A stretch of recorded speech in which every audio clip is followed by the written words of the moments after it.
Είναι ιδιαίτερη χαρά απόψε να σας καλωσορίσω στο φιλόξενο χώρο της ΜΕΑ για μια πολύ ενδιαφέρουσα συζήτηση, εκδήλωση με την αγαπητή Υφυπουργό Εξωτερικών και Πρέσβη την κυρία Αλεξάνδρα Παπαδοπούλου, με το συντονισμό της κυρίας Αλεξάνδρας Βοδούρη, δημοσιογράφου ανταποκρίτρια της Καθημερινής στις Βρυξέλλες. Ξέρετε, σε προηγούμενες συναντήσεις μας είχαμε δεχτεί μια εν μέρει δίκαιη κριτική, γιατί δεν είχαμε απουσία γυναικών από τα πάνελ μας. Οπότε σήμερα παίρνουμε το αίμα μας πίσω με τον πιο ποιοτικό τρόπο, όπως βλέπετε. Και πριν καλωσορίσω την καλεσμένη μας και προσωπικά, να ευχαριστώ τον πρέσβη τον κύριο Μπράιλα για τη φιλοξενία και την παρουσία και όλα τα άλλα στελέχη του Υπουργείου που είναι εδώ, αλλά και όλους σας που παρευρίσκεστε. Θα ήθελα να πω πολύ σύντομα δύο λόγια για τη χρονιά που πέρασε για εμάς, το παράρτημα Βρυξελών της WEF Greece, των φεδεραλιστών, όπως μας ξέρετε καλύτερα, και για μια χρονιά που τη θεωρούμε πετυχημένη. Οργανώσαμε μια εκδήλωση με τους Έλληνες Ευρωβουλευτές του Spinelli Group για την Ευρώπη. Είχαμε μια συνάντηση για τη συνοχή και τα ευρωπαϊκά προγράμματα.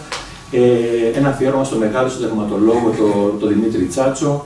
Συμμετείχαμε σε κοινές δράσεις με τους άλλους φορείς εδώ στις Βρυξέλλες, που σήμερα κάποιοι είναι μαζί μας και τους ευχαριστούμε που ανταποκρίθηκαν στην πρόσκλησή μας και ελπίζουμε να έχουμε συνεργασία και στο επόμενο διάστημα με κοινές δράσεις. Επίσης, πήραμε την πρωτοβουλία να μεταφραστεί στα ελληνικά το Μανιφέστο για μια Ομοσπονδιακή Ευρώπη, ένα πολύ σημαντικό κείμενο, το νέο Βετοντέν, όπως λέγεται, που έγινε πράξη με τη βοήθεια Ελλήνων Ευρωβουλευτών, φεδεραλιστών και τις υπηρεσίες του Ευρωπαϊκού Κοινοβουλίου. Με βάση αυτή λοιπόν την καλή εμπειρία, θα θέλαμε να σας έχουμε κοντά μας και μετά το καλοκαίρι να συζητήσουμε δημιουργικά και να σκεφτούμε ευρωπαϊκά. Πιστεύω στην καλεσμένη μας. Τι να πρωτοπώ για το έργο της ως διπλωμάτη και πρέσβη. Είχα την τύχη να συνεργαστώ μαζί της πριν πολλά χρόνια για τα βαλκανικά θέματα. Η Υφυπουργός Εξωτερικών Πρέσβης κ. Παπαδοπούλου άνοιξε το ελληνικό γραφείο συνδέσμου στην Πρίστινα το 2000. Το ότι επέστρεψε εκεί ως πρέσβης, εκπρόσωπος της Ευρωπαϊκής Ένωσης το 2016, νομίζω λέει πολλά για την εξέλιξη, την αναγνωρισμένη διεθνώς ποιότητα της δουλειάς της. Πρέσβης μας στις ΗΠΑ, μόνιμη αντιπρόσωπος εδώ στη ΜΕΑ, επικεφαλής του Γραφείου Συνδέσμου στα Σκόπια, όπως λεγόταν τότε, ευτυχώς όχι πια.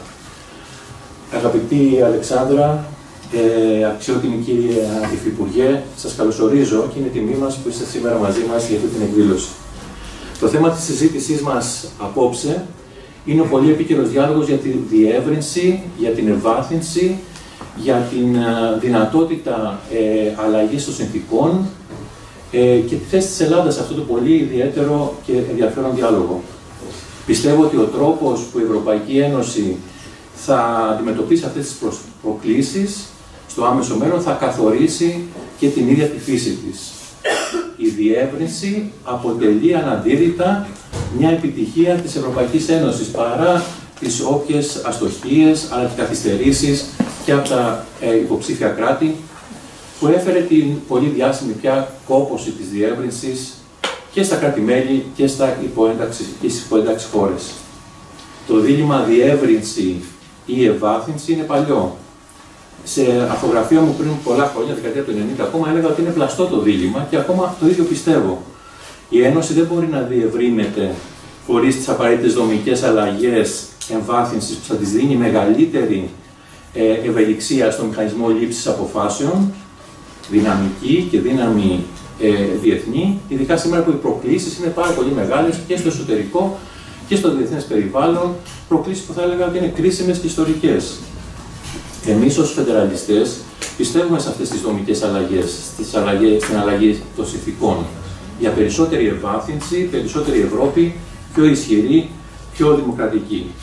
Με στρατηγική αυτονομία, και νομίζω ότι είναι ένα πολύ σημαντικό σημείο, με στρατηγική αυτονομία στην ενέργεια, στην άμυνα και σε άλλα θέματα. Σε όλα αυτά τα αισιόδοξα, βέβαια, πολύ πιθανόν, που λέω εγώ τώρα, πολύ πιθανόν η κυρία Υφυπουργός να με βάλει στη θέση μου και από μια σκοπιά κράτους μέλους και να μου πει ότι είναι πολύ αισιόδοξα και οραματικά αυτά. Τα διλήμματα αυτά βέβαια γίνονται και πιο επιτακτικά και περίπλοκα μετά την βάβαρη επίθεση της Ρωσίας στην Ουκρανία, που ανέδειξε ακόμα περισσότερο τις εξαρτήσεις της Ευρωπαϊκής Ένωσης ενεργειακά από τη Ρωσία, στρατιωτικά από την Αμερική, εμπορικά από την Κίνα. Είχε επίσης το αποτέλεσμα να ξεκινήσει και μια ενταξιακή διαδικασία της Ουκρανίας, της Μολδαβίας και εν μέρει της Γεωργίας. Σήμερα, αν δεν κάνω λάθος, στο Πολίτικο υπήρχε ένα δημοσίευμα που έλεγε ότι στην επόμενη σύνοδο του Ιουνίου πιθανόν να υπάρχει μια απόφαση για έναρξη ενταξιακών διαπραγματεύσεων για Ουκρανία και Μολδαβία. Πολύ σημαντικό αν αυτό συμβεί. Αυτό βέβαια δημιουργεί ανησυχίες, αλλά εγώ πιστεύω και ευκαιρίες για την ενταξιακή πορεία των Δυτικών Βαλκανίων στην Ευρωπαϊκή Ένωση. Και πού στέκεται λοιπόν σήμερα η Ελλάδα αναφορικά με αυτόν τον διάλογο για την Ευρώπη, τι ρόλο έχει διαδραματίσει και διαδραματίζει σήμερα αναφορικά με τη διεύρυνση στη γειτονιά μας.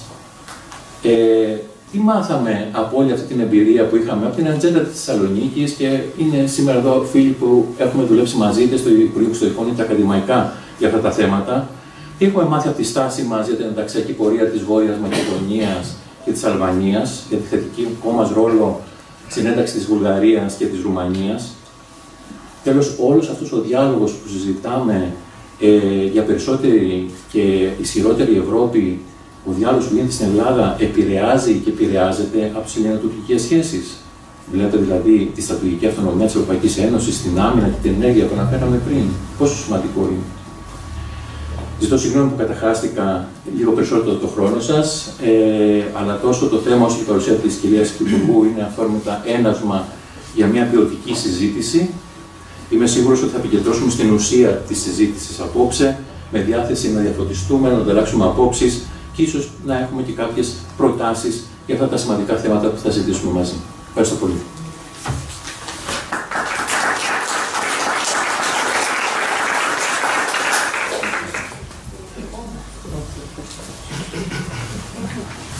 Παίρνω το λόγο.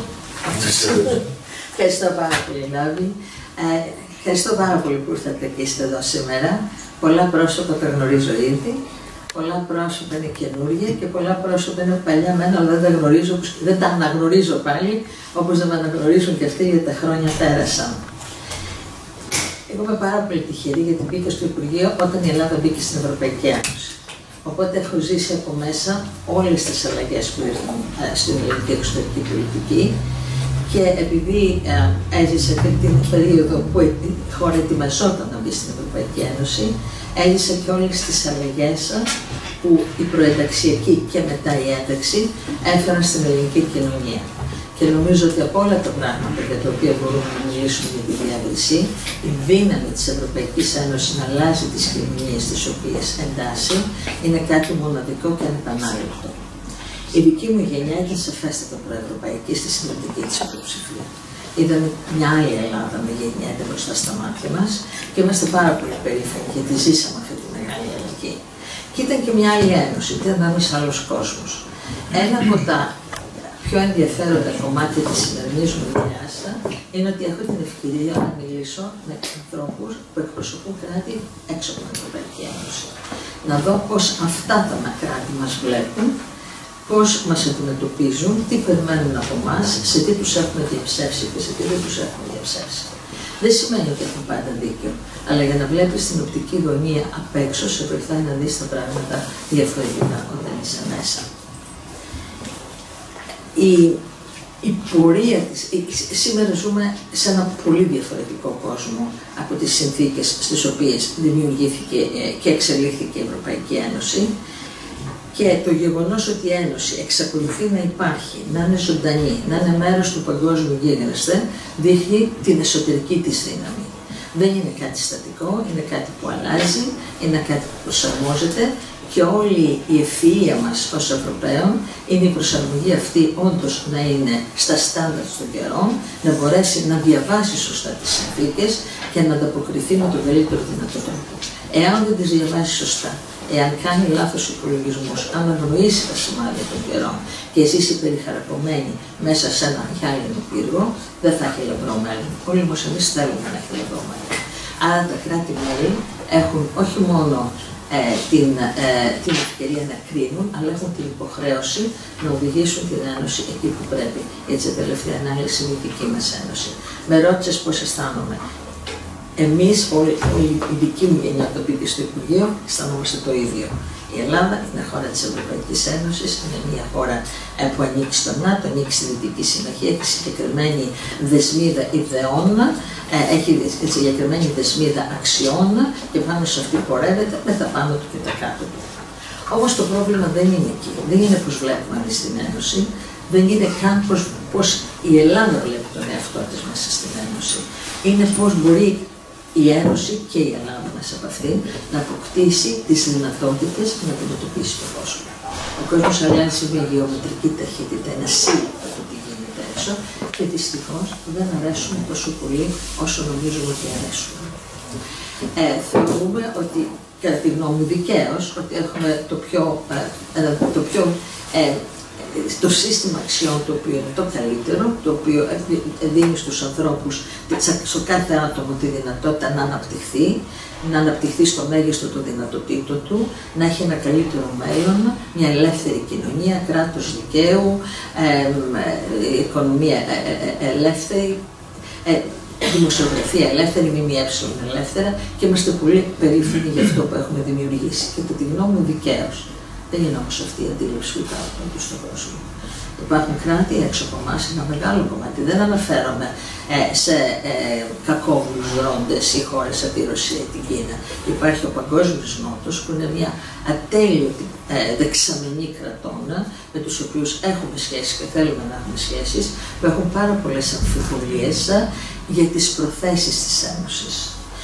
Για το πώς τους αντιμετωπίζουμε, για το τι θέλουμε από αυτούς. Έχουμε ένα βαρύ ιστορικό φορτίο ως κράτη-μέλη. Το κάθε κράτο-μέλη έχει το δικό του ιστορικό φορτίο και υπάρχει και πάρα πολύ μεγάλη δυσπιστία. Συν το γεγονός ότι παρόλη τη μεγάλη οικονομική επιφάνεια και την ατέλειωτη βοήθεια που προσφέρει η Ένωση, δεν έχει το πολιτικό εκτόπισμα το οποίο θα έπρεπε να έχει.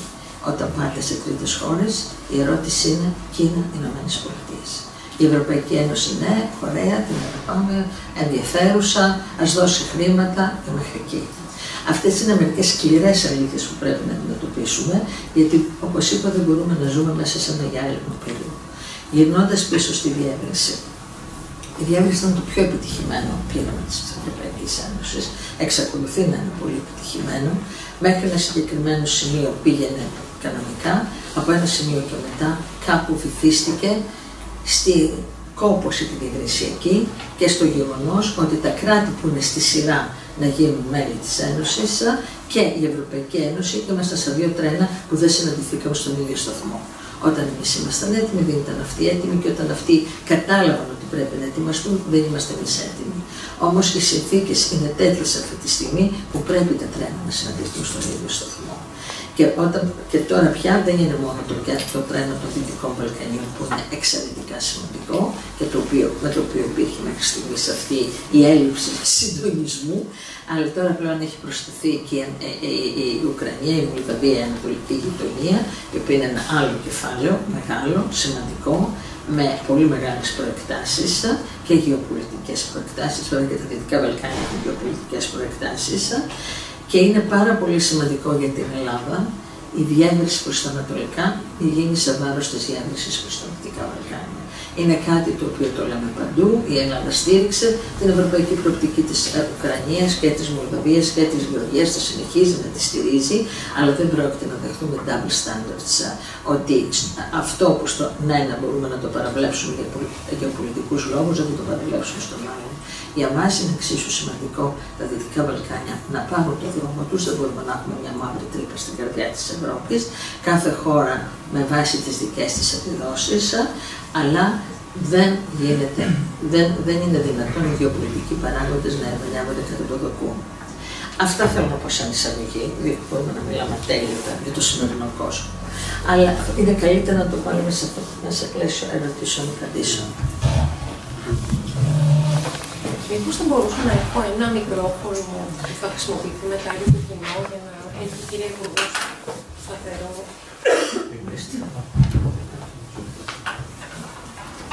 έχουμε δύο και να έχετε διατηρήσει. Λοιπόν, καταρχάς καλησπέρα.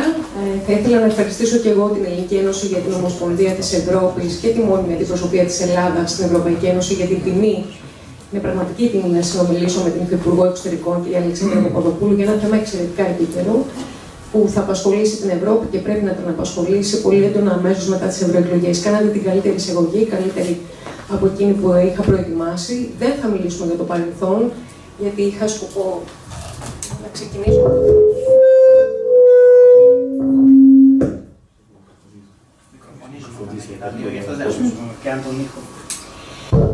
Μ' ακούτε? Ναι. Μπορείτε να μην τα και τα δύο μαζί. Πρέπει να έχουν απόσταση. Να έχουμε απόσταση.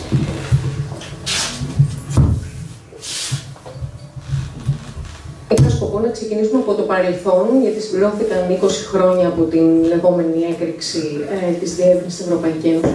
Αν θέλετε να μοιραστείτε μαζί μας ποια είναι τα ωφέλη, τα μαθήματα και ποια τα σημεία προβληματισμού που μπορεί να λειτουργήσουν και ως οδηγός για τη νέα διεύρυνση. Αυτό το οποίο μπορώ να πω μετά από τόσα χρόνια είναι ότι δεν μπορέσαμε να κάνουμε εμείς ως Ευρωπαϊκή Ένωση και μαζί και οι Ηνωμένες Πολιτείες, γιατί σε αυτό πηγαίναμε χέρι-χέρι, την μετάβαση από τη σκληρή ασφάλεια στη στην soft ασφάλεια. Δηλαδή, μετά τον Ιουγκοσλαβικό εμφύλιο, ό,τι ακολούθησε, οι χώρες της περιοχής είχαν ανάγκη από σκληρή ασφάλεια. Οπότε οι παλιοί πολέμαρχοι ανέλαβαν το ρόλο της κυβέρνησης και προσέφεραν με τα δικά τους μέσα, με τον τρόπο που αυτοί ήξεραν, αυτή τη σκληρή πραγματικά ασφάλεια, την οποία όλοι χρειαζόμασταν και οι κοινωνίες. Κάποια στιγμή η περιοχή σταθεροποιήθηκε. Από ένα σημείο και μετά έπρεπε να γίνει μια μετάβαση σε θέματα soft security, κράτος δικαίου, διακυβέρνηση, δημοκρατική διακυβέρνηση, οικονομικές μεταρρυθμίσεις κλπ. Όταν η Ευρωπαϊκή Ένωση, οι Βρυξέλλες άρχισαν να πιέζουν σε αυτή την κατεύθυνση, οι οπλαρχηγοί που εντωμεταξύ είχαν και οι πρωθυπουργοί, δημιουργήσαν μια κρίση σκληρής ασφάλειας. Οπότε κάναμε όλοι πίσω. Τους ξαναδίναμε ένα περιθώριο να κυβερνήσουν, γιατί κανείς δεν είχε την πολυτέλεια να έχει πάλι μια κρίση, και αυτό συνεχίστηκε, με αποτέλεσμα οι ίδιες οι κοινωνίες των κρατών αυτών να κουραστούν και να χάσουν πλέον, όχι να παραιτηθούν και να θεωρήσουν αυτό είναι δεδομένο. Αυτοί θα μας κυβερνούν, έτσι θα ζήσουμε, έτσι θα προχωρήσουμε. Αλλά έπαψε να υπάρχει αυτή η εσωτερική κοινωνική πίεση στους κυβερνώντες, οι οποίοι αισθανόμενοι ότι μπορούν στην ουσία να εκβιάζουν τις Βρυξέλλες και την Ουάσιγκτον, γίνονταν όλο και πλέον θρασείς, με αποτέλεσμα φτάσαμε σε ένα σημείο που το οργανωμένο έγκλημα και η πολιτική εξουσία σε αυτές τις χώρες να ταυτίζονται. Το ένα να μπλέκεται με το άλλο. Και αυτό προχώρησε, κακοφόρμησε, σάπισε τόσο πολύ, και όταν συνειδητοποιήσαμε ότι αυτό το έργο πρέπει να τελειώσει και δεν μπορούμε να τους δίνουμε άλλο περιθώριο, εν τω μεταξύ έφτασε η κρίση στην Ευρώπη. Οπότε είναι τα δύο τρένα που δεν συναντηθήκαν. Άρα ένα λάθος το οποίο, ένας λάθος υπολογισμός ο οποίος έγινε ήταν ακριβώς ο χρονισμός του πότε περνάς από το ένα στάδιο στο άλλο. Αυτό δεν σημαίνει ότι οι ντόπιες κοινωνίες είναι άμυρες ευθυνών, σαφέστατα δεν είναι, αλλά πρέπει να λάβουμε υπόψη μας ότι μετά το Ιουγκοσλαβικό εμφύλιο οι κοινωνίες ήταν πολιτικά ανώριμες. Ήταν βαθιά ανώριμες πολιτικά, βγαίναν από κομμουνιστικές χώρες και δεν είχαν την εμπειρία της δημοκρατικής διακυβέρνησης, είχαν την όρεξη του νεοφώτιστου που θέλει να κάνει πράγματα, που θέλει να πει στην Ευρώπη, που θέλει να γίνει μέρος της ευρωπαϊκής ζωής, δεν είχαν το know-how και κάπου παρασύρθηκαν από συστήματα διακυβέρνησης τα οποία τους πήγαν σε λάθος δρόμο. Αυτό όμως είναι πλέον στο παρελθόν. Τώρα έχουμε από τη μία πλευρά μία κόπωση στην Ευρωπαϊκή Ένωση, αλλά έχουμε μία κόπωση και στις ντόπιες κοινωνίες. Και έχουμε και μία δυσπιστία αν όντως αυτά που τους λέμε τα εννοούμε. Εάν οι υποσχέσεις μας θα τηρηθούν. Εγώ δεν λέω ότι έχουν 100% δίκιο, γιατί δεν έχουν 100% δίκιο. Αλλά πάρα πολλές φορές οι υποσχέσεις δεν τηρούνται όχι επειδή δεν όχι μόνο υποσχέσεις, αλλά υποσχέσεις όπως προσλαμβάνονται από τους ντόπιους.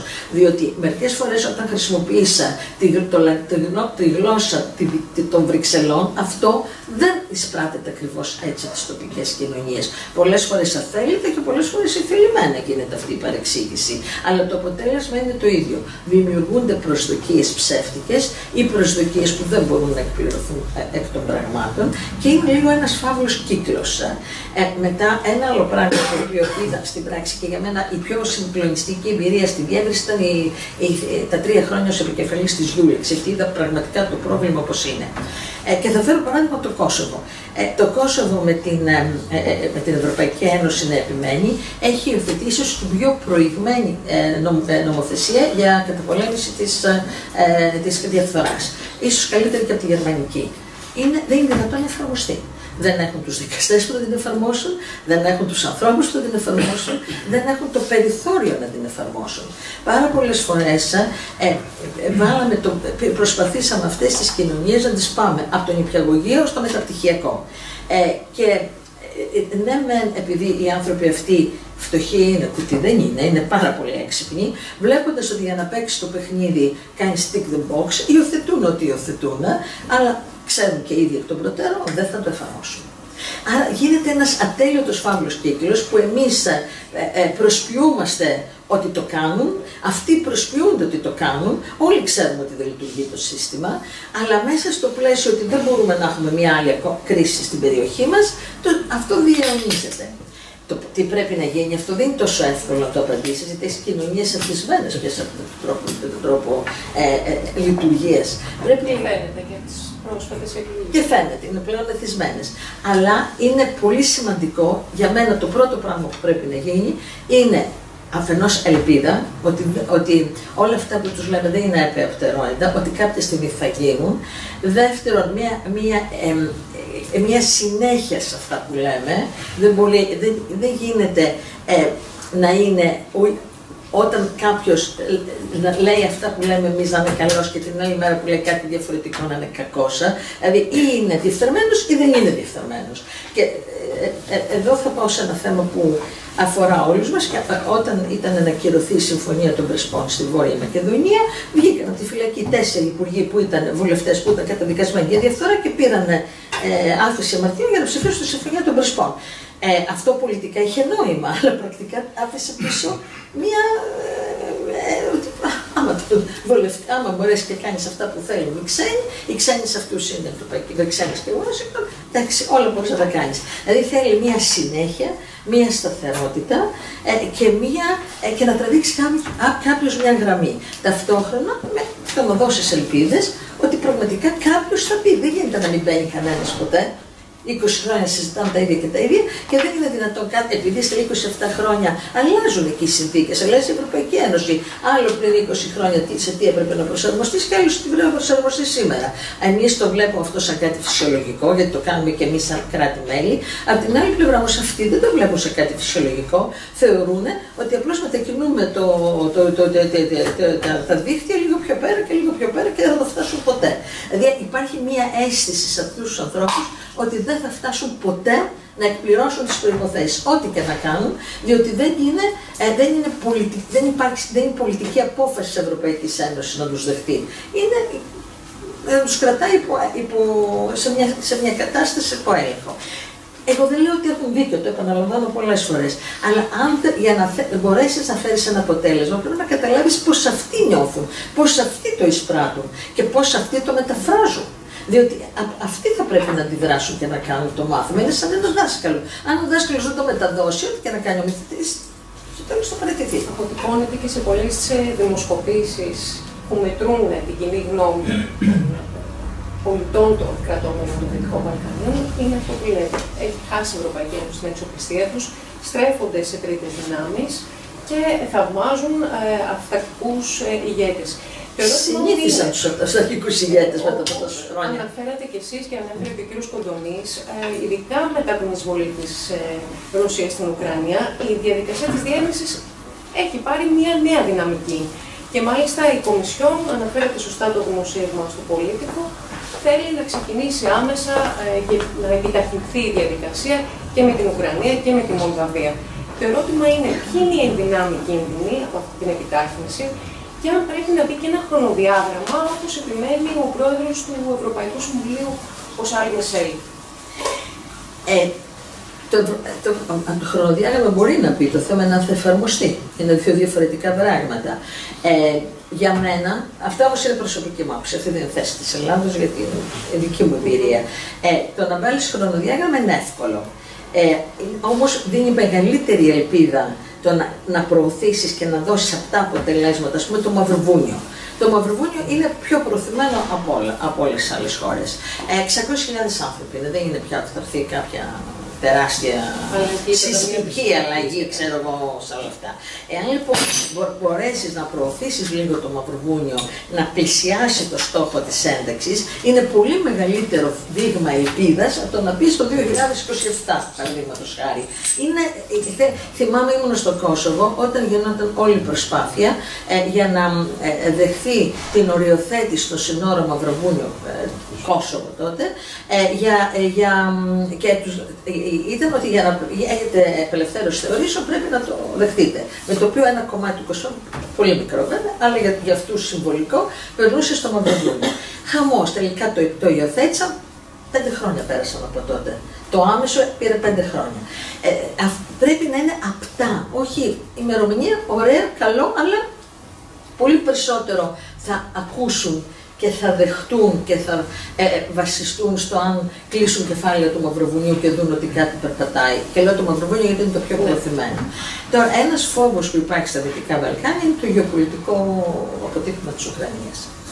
Αυτός είναι φόβος, το οποίο μπορεί να μην το πούν δημόσια, θα το πούν, τον νιώθουν, υπάρχει.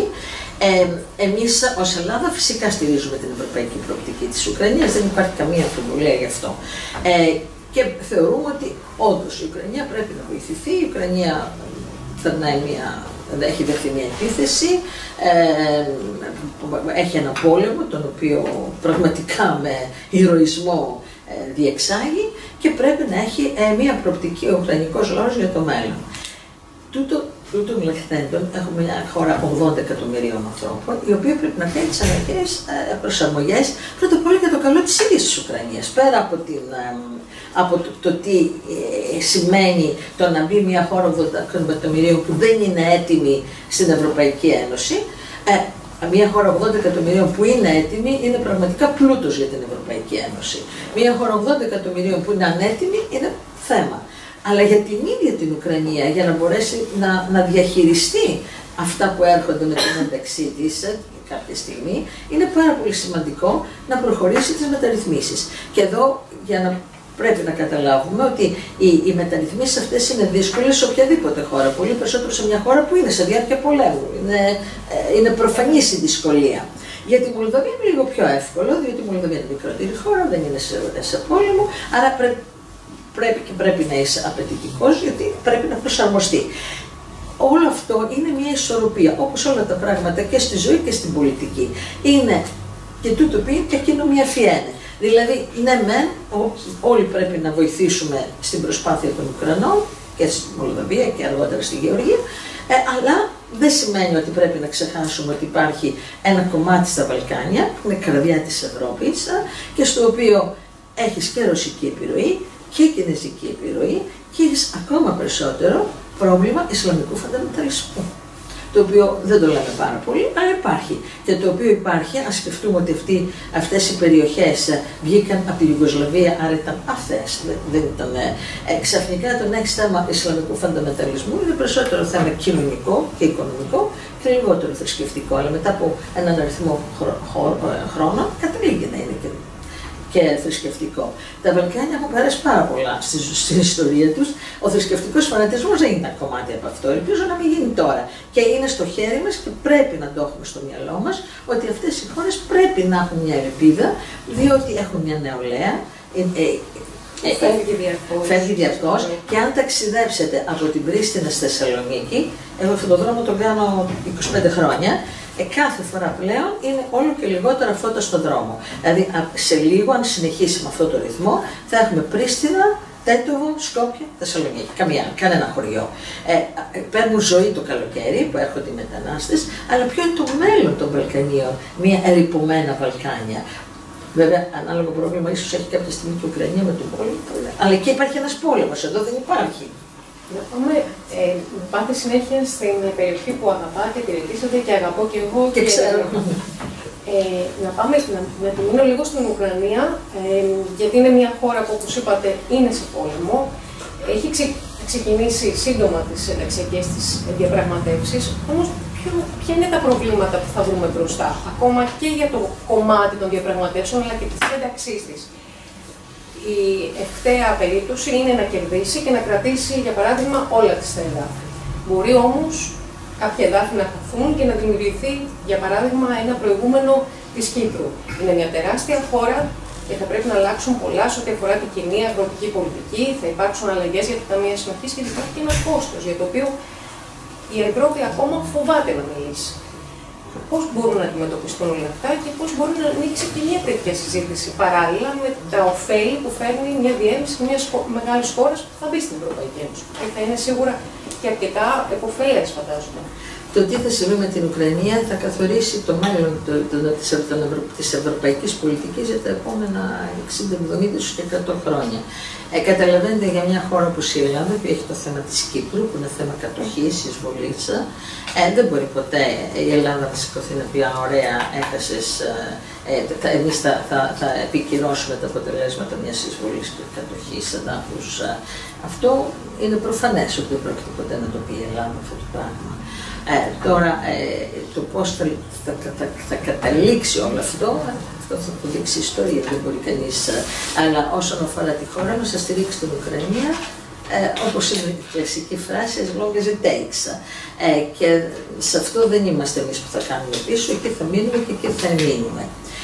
Μια χώρα 80 εκατομμύρια με τον πολιτιστικό και οικονομικό πλούτο και πλούτο σε ανθρώπινο δυναμικό που έχει η Ουκρανία είναι σίγουρα ένα πολύ θετικό στοιχείο για την Ευρωπαϊκή Ένωση. Πάρα πολύ θετικό στοιχείο. Μιλάμε για μια χώρα που έχει νέους ανθρώπους, μορφωμένους ανθρώπους, δυναμικό πολύ που θέλει να προσφέρει και να ζήσει, μια χώρα που έχει δυνατότητες να αναπτυχθεί ατέλειωτες, άρα θα είναι κάτι, στο τέλος της διαδρομής θα είναι κάτι πάρα πολύ θετικό. Απ' την άλλη πλευρά, η διαδρομή αυτή κανείς δεν είπε ότι θα είναι εύκολη και κανείς δεν μπορεί να πει ότι θα είναι προβλέψιμα τα στάδια της. Σε αυτές τις περιπτώσεις οι ίδιοι οι Ουκρανοί έχουν θέμα καταρχήν εκλογών. Δεν ξέρουν αν θα μπορέσουν να κάνουν προεδρικές εκλογές. Βουλευτικές λέει το Σύνταγμα τους ότι μπορούν να μην κάνουν. Προεδρικές έχουν οι ίδιοι μεταξύ τους διαφωνίες. Το θέμα της διαφθοράς είναι τεράστιο στην Ουκρανία. Οι ίδιοι μέχρι τον πόλεμο το παραδέχονται και οι άνθρωποι προσπαθούν να κάνουν ό,τι μπορούν. Αλλά αν αυτό είναι δύσκολο να το καταπολεμήσεις χωρίς πόλεμο, πρέπει να κάνουν αγροτική πολιτική. Εδώ μιλάμε για τεράστιες προκλήσεις σε μικρές χώρες. Είναι ακόμα πιο τεράστιες σε μεγάλες χώρες και ακόμα χειρότερο σε πόλεμο. Σε αυτό θα βοηθηθούν. Νομίζω ότι όλα τα κράτη-μέλη και οι θεσμοί θα βοηθήσουν την Ουκρανία όσο μπορούμε περισσότερο. Αλλά θα πρέπει σιγά-σιγά. Πολιτικής βούλησης, γιατί ακριβώς αναφέρατε πριν τα χρόνια που φρέναραν για ό,τι αφορά τα Δυτικά Βαλκάνια. Βλέπουμε τώρα μια επιτάχυνση για την Ουκρανία και την Μολδαβία. Είναι όλα θέμα επίσης πολιτικών αποφάσεων και πολιτικής θέλησης. Μα είναι διαφορετικές πολιτικές αποφάσεις. Πριν 20 χρόνια κάποια στιγμή δεν αισθανθήκαμε κανείς μας στην Ευρωπαϊκή Ένωση. Λέμε θα μπουν τα Δυτικά Βαλκάνια, εντάξει, ας μπουν λίγο αργότερα όταν θα είναι έτοιμα.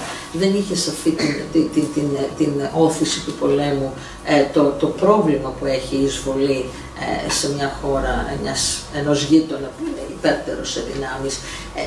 Άρα έχει ένα άλλο γεωπολιτικό momentum η Ουκρανία, το οποίο όλοι το αναγνωρίζουμε και αυτός είναι και ο φόβος των Δυτικών Βαλκανίων. Αλλά με ένα περίεργο τρόπο το γεωπολιτικό momentum της Ουκρανίας βοηθάει την ένταξη των Δυτικών Βαλκανίων. Τα πράγματα μερικές φορές φαίνονται ότι είναι αποκλίνονται, αλλά στην ουσία μπορούν να δέσουν μαζί. Και ακριβώς το γεωπολιτικό πρόβλημα το οποίο αναδείχθηκε με την εισβολή στην Ουκρανία είναι ένα κομμάτι του, παίζεται και στα Βαλκάνια. Δεν είναι ότι τα Βαλκάνια είναι εκτός εντελώς και δεν επηρεάζει όλο το παιχνίδι. Και μάλιστα στα Βαλκάνια έχει και κινέζικη οικονομική επιρροή, που είναι άλλος ένας επιπλέον, ένας παράγοντας που και αυτός έχει τη σημασία του. Και είδαμε και πρόσφατα με την επίσκεψη του Κινέζου Προέδρου στο Βελιγράδι, συγκεκριμένη συμφωνία. Και πιο παλιά με τα χρέη του Μαυροβουνίου στην Κίνα, που προσπαθήσαμε να τους βοηθήσουμε, τις υποδομές και παντού. Πριν ξαναεπιστρέφουμε, γιατί εγώ θέλω να καταλήξουμε στα Δυτικά Βαλκάνια, θα ήθελα να πάμε λίγο στο homework, στη δουλειά που πρέπει να κάνει η Ευρωπαϊκή Ένωση σε σχέση με τις δικές της μεταρρυθμίσεις, που κάποιοι λένε ότι πρέπει να συμβαδίζουν ή να προωθούνται παράλληλα με την διεύρυνση. Έχουν κατατεθεί πολύ συγκεκριμένες προτάσεις όλο το τελευταίο διάστημα και υπήρξε και μια γαλλογερμανική πρόταση το περασμένο φθινόπωρο. Κάποιοι θεωρούν ότι όλα αυτά τα επιχειρήματα για την μεγαλύτερη εμβάθυνση και τις περισσότερες εσωτερικές μεταρρυθμίσεις της Ευρωπαϊκής Ένωσης, ότι ενδεχομένως να αποτελέσουν εμπόδιο για τη διαδικασία της διεύρυνσης. Ποια είναι η απάντηση ως προς αυτό? Η Ευρωπαϊκή Ένωση και μεταρρυθμίζεται συνεχώς, αλλιώς δεν θα συνεχίσει να υπάρχει. Είναι, όπως είπε, ζωντανό, κάτι ζωντανό, το οποίο πρέπει να προσαρμόζεται στις συνθήκες και στις αλλαγές. Άρα θα γίνουν μεταρρυθμίσεις, γίνονται συνέχεια και θα συνεχίσουν να γίνονται. Η διεύρυνση, εντάξει, δίνει μια όθηση σε μεταρρυθμίσεις, αλλά είναι άλλο πράγμα η διεύρυνση με το Μαυροβούνιο και άλλο πράγμα η διεύρυνση με την Ουκρανία. Δηλαδή, άλλο να πάρει 600.000 άτομα και άλλο 80 εκατομμύρια. Ακόμα και αν βγάλουμε τον πόλεμο απ' έξω. Άρα, το να τα δέσεις αυτά τα δύο, δηλαδή, αν δεν γίνουν οι εσωτερικές μεταρρυθμίσεις, δεν θα υπάρξει διεύρυνση, είναι αντιπαραγωγικό. Το ότι προϊούσεις της διεύρυνσης θα έρθουν και οι εσωτερικές μεταρρυθμίσεις είναι το φυσιολογικό. Έτσι θα γίνει. Για την Ελλάδα δεν θέλουμε να δεθούμε το αν δεν γίνει το ένα, δεν θα γίνει τ' άλλο. Αλλά ότι θα γίνουν και τα δύο σε μια παράλληλη τροχιά, έτσι θα γίνει. Είναι η πραγματικότητα. Η διεύρυνση πολύ μεγάλη το 20 το 2004, ότι παράλληλα με την διεύρυνση έγιναν και οι μεταρρυθμίσεις. Θα γίνουν, γιατί είναι η πορεία των πραγμάτων. Ακόμα και αν δεν υπάρξει διεύρυνση, θα γίνουν μεταρρυθμίσεις. Δηλαδή, άλλο ήταν ο κόσμος του 2004, άλλη η εμβάθυνση από το 2004 μέχρι σήμερα. Έχει υπάρξει τεράστια εμβάθυνση στην Ευρωπαϊκή Ένωση, γιατί μιλάμε διεύρυνση, εμβάθυνση. Έχει υπάρξει αυτή η εμβάθυνση. Άρα είναι άλλη η Ευρωπαϊκή Ένωση στην οποία μπήκε η Ελλάδα, άλλη η Ευρωπαϊκή Ένωση στην οποία μπήκε η Κύπρος και άλλη η Ευρωπαϊκή Ένωση στην οποία θα μπει κάποια στιγμή η Αλβανία. Είναι διαφορετικές ευρωπαϊκές ενώσεις. Άρα γίνεται η διεύρυνση. Δεν μπορεί κανείς να σταματήσει τις αλλαγές και τη ζωή, αλλά απλώς δεν πρέπει να δεθεί με τέτοιο τρόπο που το ένα θα είναι τροχοπέδι του άλλου. Θα μπορούσα να επιμείνω λίγο στο κομμάτι συγκεκριμένων προτάσεων που έχουν κατατεθεί σε ό,τι αφορά την αλλαγή λήψης αποφάσεων. Συγκεκριμένες χώρες όπως η Γερμανία εισηγούνται μεγαλύτερη έμφαση στην ειδική πλειοψηφία, ειδικά σε θέματα εξωτερικής πολιτικής. Η Ελλάδα πώς βλέπει αυτή τη διαδικασία και αν πιστεύετε ότι πρέπει να γίνουν αλλαγές και στις ευρωπαϊκές συνθήκες?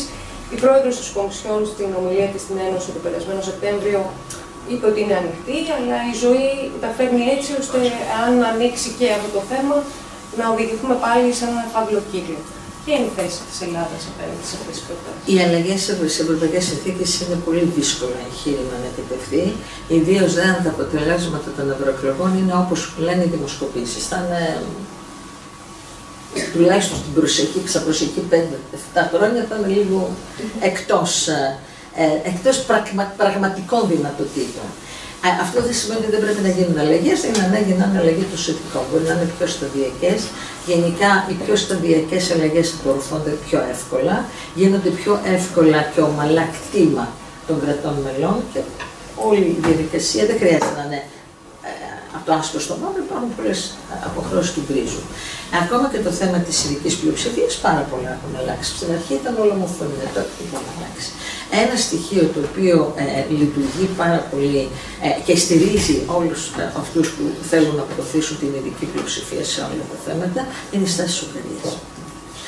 Το γεγονός ότι είναι όλοι συν πλην ενός, αυτό ήδη δημιουργεί ένα θέμα ειδικής πλειοψηφίας, το έχουμε δει ακόμα και σε ευρωπαϊκά συμβούλια.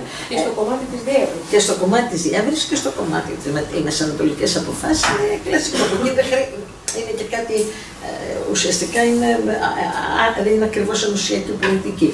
Δηλαδή η Ουγγαρία, η οποία είναι από αυτούς οι οποίοι είναι εναντίον της αλλαγής ομοφωνίας, με τις πράξεις της σπρώχνει.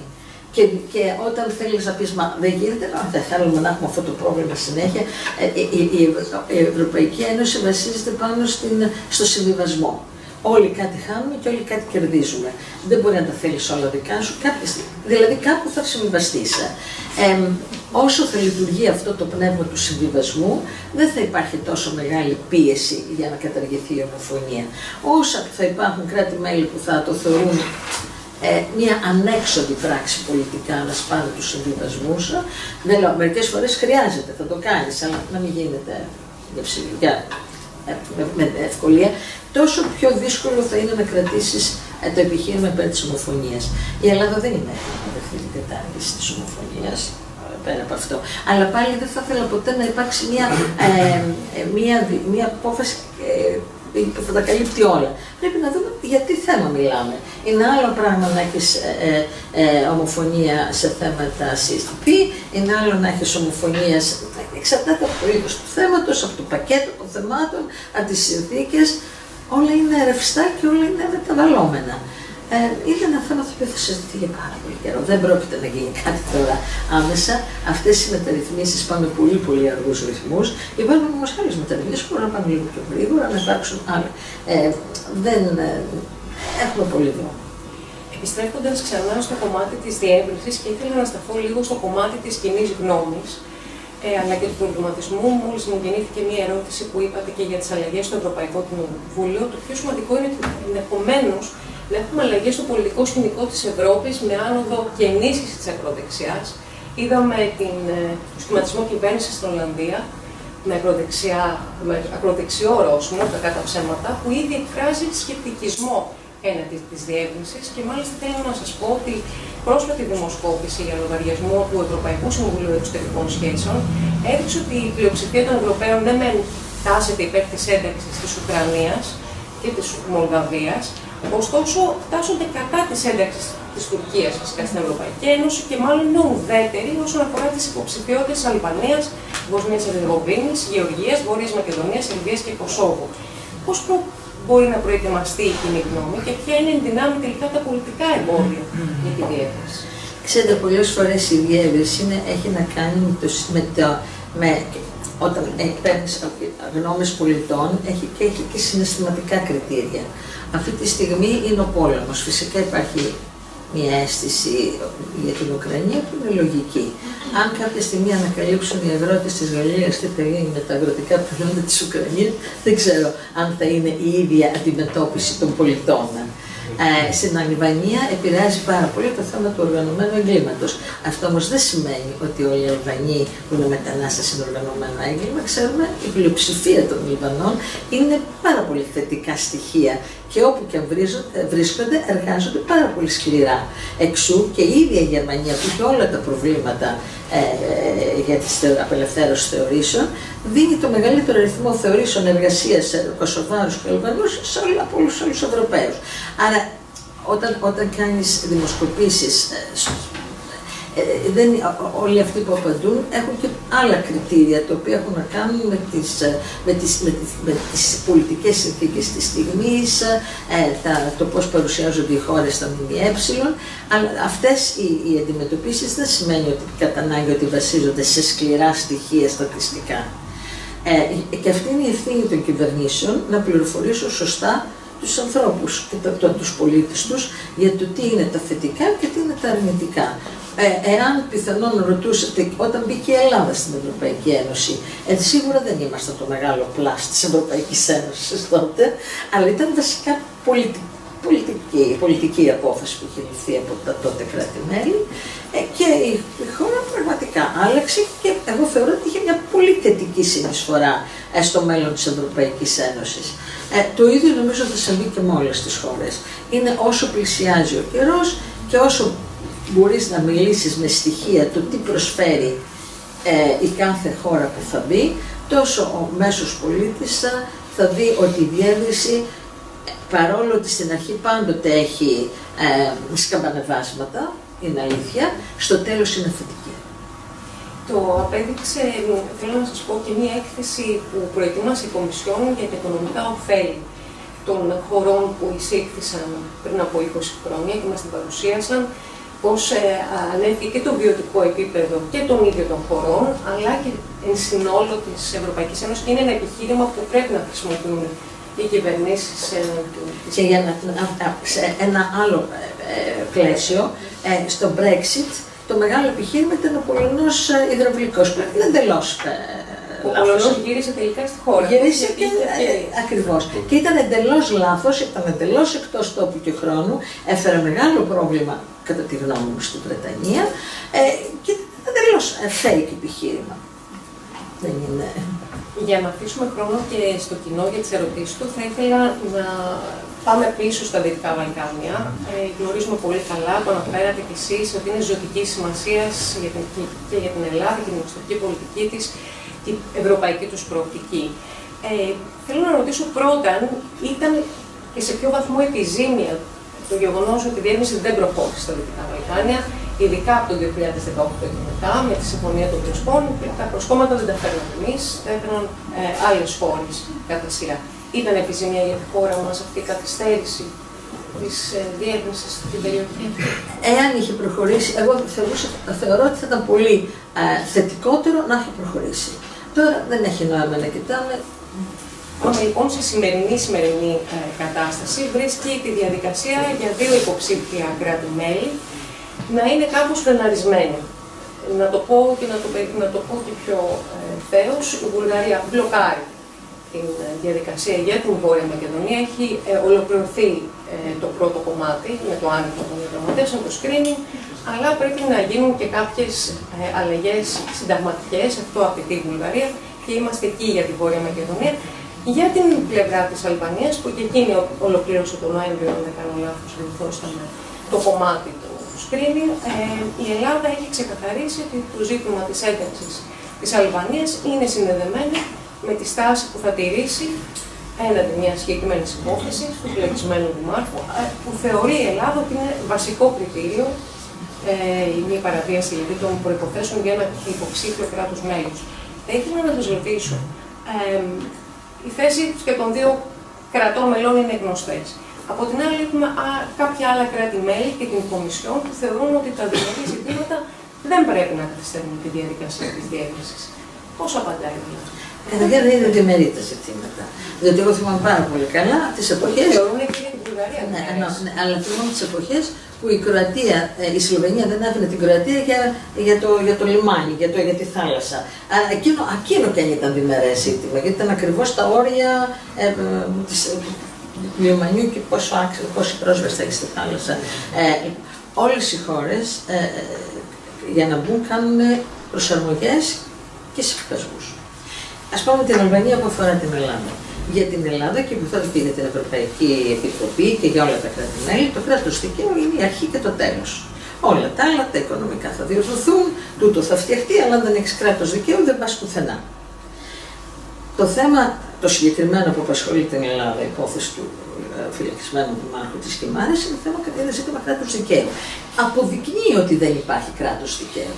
Έχεις μια απτή, ζωντανή, πολύ μπαμ περίπτωση που το κράτος δικαίου παραβιάζεται από την αρχή μέχρι το τέλος. Άρα, γιατί μιλάμε, γιατί είναι διμερές?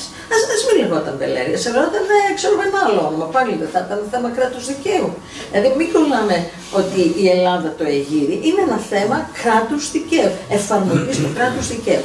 Εάν λοιπόν η Αλβανία δεν είναι σε θέση για το χύψη ωμέγα λόγο να εφαρμόσει ή να προσπαθήσει τουλάχιστον να εφαρμόσει βασικές πρόνοιες του κράτους δικαίου, έχουμε Houston, we have a problem, λέγει η ταινία. Δηλαδή, πού πας, πώς πάμε? Μπορούμε να καταπιούμε πάρα πολλά πράγματα και εμείς και όλες οι χώρες κατά καιρούς. Αλλά αυτό όλη η Επιτροπή λέει κράτος δικαίου, κράτος δικαίου, κράτος δικαίου. Πούντο. Εδώ έχουμε μια πολύ κραυγαλαία περίπτωση παραβιάσεως στοιχειωδών κανόνων του κράτους δικαίου. Άρα δεν είναι διμερές. Ας λέγω, και άλλο όνομα να είχε πάλι, είναι ένα πρόβλημα. Και το κράτος δικαίου στην Αλβανία, λυπάμαι, αλλά κανείς δεν πρόκειται να πει ότι είναι το απάβγασμα του πρέπει να γίνεται. Μεταρρυθμίσεις επί μεταρρυθμίσουμε και καταλήγουμε στον ίδιο παρανομαστή. Μπορούμε να διαβάσουμε, ας αφήσουμε και τις εκθέσεις της Ευρωπαϊκής Επιτροπής, που έχουν εκθέσεις και διεθνών οργανισμών και Αμερικανικού Κογκρέσου κλπ. Η χώρα πάσχει στο θέμα του κράτους δικαίου. Και άλλοι βολευτές και εκεί. Αλλά για μας είναι βασικό. Είναι πολύ βασικό. Τώρα, το θέμα της ομολογίας είναι κάτι εντελώς διαφορετικό, το οποίο θα πρέπει κάποια στιγμή η καινούργια κυβέρνηση στα Σκόπια να κάνει και αυτή τις συνταγματικές μεταρρυθμίσεις που πρέπει να κάνει. Ερχόμαστε στην καινούργια κυβέρνηση που θα προκύψει, δεν έχει ακόμα σχηματιστεί. Βέβαια, βλέπουμε ότι αν εγωργά έχουν εξασφαλίσει και η πλειοψηφία, νομίζω σιγά-σιγά μπορεί να έχουμε σύντομα σχηματισμό κυβέρνηση. Το ερώτημα είναι ότι σε σχέση με την Βόρεια Μακεδονία, τα μηνύματα που έχει στείλει η Ελλάδα αλλά και η Ευρωπαϊκή Ένωση και στο σύνολό της και θεσμικά είναι ιδιαίτερα σαφή. Δηλαδή, απαρέγκλητη τήρηση του σεβασμού της Συμφωνίας των Πρεσπών. Εάν η κυβέρνηση στην Βόρεια Μακεδονία συνεχίσει να μην σέβεται το γράμμα και το πνεύμα της συμφωνίας, ποια είναι τα επόμενα? Ας αρχίσουμε από το βασικό. Η Συμφωνία των Πρεσπών δεν είναι μια απλή συμφωνία. Επειδή έχει γίνει στο πλαίσιο αποφάσεων του Συμβουλίου Ασφαλείας, έχουμε αποφάσεις του Συμβουλίου Ασφαλείας που μιλούσαν για διατήρηση της ειρήνης και της σταθερότητας στην περιοχή. Άρα και είναι στο πλαίσιο αποφάσεων του Συμβουλίου Ασφαλείας και σε εφαρμογή αποφάσεων και εντολών του Συμβουλίου Ασφαλείας. Άρα έχει μια ευξημένη ισχύω. Δεν είναι μια οποιαδήποτε συμφωνία. Συνεννοηθήκαμε, αν τη συμφωνήσαμε, παρεμβαίνουν το Συμβούλιο Ασφαλείας. Και είναι και θέμα, είναι πλέον ζήτημα της Ευρωπαϊκής Επιτροπής, η οποία η ίδια δεν μπορεί να αγνοήσει μια συμφωνία που είναι για τη διατήρηση της ασφάλειας και της ειρήνης στην περιοχή. Για το θέμα της Συμφωνίας των Πρεσπών είναι υπεύθυνη και η Ευρωπαϊκή Επιτροπή για την τήρησή της. Και σκεφτείτε το μέλλον, εάν μια απόφαση της ισχύως και της εμβέλειας και του τρόπου, με την παρουσία της Μογκερίνη και λοιπά που έγινε η Συμφωνία των Πρεσπών, ένα κράτος λέει «Α, εγώ δεν την εφαρμόζω», όλες οι άλλες τώρα τι συζητάμε? Κανείς δεν εφαρμόζει ποτέ τίποτα. Άρα εγώ περιμένω από την Ευρωπαϊκή Επιτροπή να επιληφθεί του θέματος της Συμφωνίας των Πρεσπών στο πλαίσιο σε περίπτωση που παραβιαστεί από την καινούργια κυβέρνηση. Ήδη έχουμε τις δηλώσεις της νέας Προέδρου, ήταν ναι, αλλά ας περιμένουμε και είμαστε υπομονετικοί, ας περιμένουμε και την κυβέρνηση.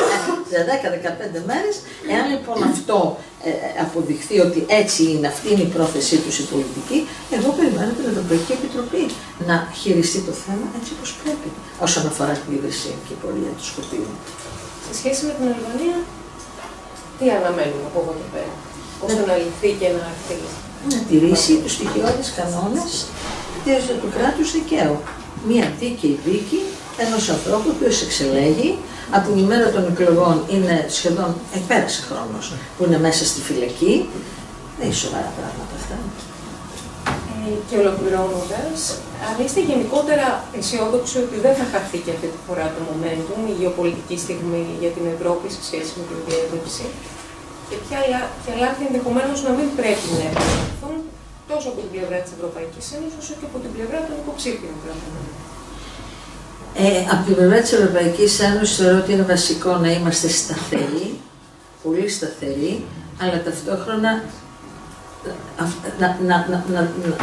η σταθερότητα δεν σημαίνει ότι θα πρέπει να τους απογοητεύουμε. Να τους δίνουμε και την ελπίδα και την όθηση, αλλά και σταθερότητα. Από την πλευρά των υποψηφίων κρατών, νομίζω ότι έχουν καταλάβει ότι πάντοτε, γενικότερα, αλλά και τώρα σε αυτές τις παρούσες γεωπολιτικές συνθήκες, δεν υπάρχει μέλλον για την Ευρωπαϊκή Ένωση. Και μέσα στην Ευρωπαϊκή Ένωση, ακόμα και όταν είσαι κράτος μέλος, ακόμα και όταν είσαι μεγάλο κράτος μέλος, κάνεις και συμβιβασμούς και υποχωρήσεις και πολλά πράγματα. Δεν παίρνεις ποτέ το 100% αυτού που θέλεις, αλλά συγκρίνεις τι είναι ένας εκτός και τι είναι ένας εντός. Και είναι δεδομένο ότι η σύγκριση αυτή είναι συντριπτικά υπέρ του να είσαι εντός. Εδώ μιλάμε για μεγάλες χώρες, όχι για μικρές χώρες. Αυτές οι χώρες τι μέλλον έχουν? Σας ευχαριστώ. Νομίζω ότι έχουμε τώρα το χρόνο, ένα περίπου μισάωρο, για πιθανές ερωτήσεις.